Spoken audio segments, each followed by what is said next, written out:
Barada Richard Eliezer mengungkapkan pengakuan mengejutkan terkait tewasnya Brigadir Yosua Huta Barat. Bahkan dalam pernyataan terbarunya, Baradae belak-belakan menyebut bahwa sebenarnya tak ada tembak-menembak di rumah dinas Verdi Sambo tersebut. Ia juga menyebut menyaksikan Brigadir J terkapar sebelum Baradae diperintahkan untuk melesatkan tembakan.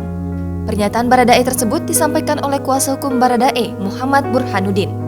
Burhanuddin menjelaskan bahwa Baradae sudah mengaku dan belak-belakan mengungkap apa yang sebenarnya terjadi di balik tewasnya Brigadir Yosua.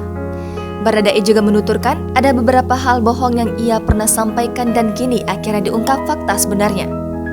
Baradae sudah mengungkapkan pada publik siapa saja yang terlibat dalam pembunuhan tersebut. Ia juga mengungkapkan siapa saja yang ada di TKP rumah dinas Irjen Verdi Sambo. Dalam BAP tersebut, Burhanuddin mengungkapkan bahwa sedianya tak ada tembak-menembak saat kejadian naas itu berlangsung. Ia mengaku Baradae bahkan menyaksikan sendiri detik-detik saat Brigadir J tewas ditembak. Selain itu, Baradae juga bersaksi ada beberapa saksi lain yang turut melihat kejadian. Baradae mengaku ikut menembak Brigadir J.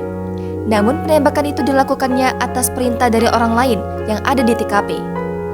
Saat Baradae diperintahkan untuk menembak, posisi Brigadir J diungkapkannya masih dalam keadaan hidup. Pengakuan Baradae ini berbeda dengan keterangan awal kepolisian yang menyebut bahwa ada baku tembak sebelum Brigadir J tewas.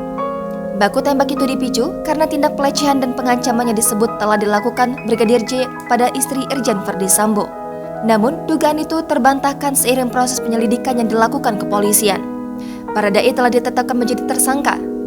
Bareskrim Polri juga sudah menetapkan seorang tersangka lagi yakni RR yang merupakan ajudan dari Irjen Verdi Sambo.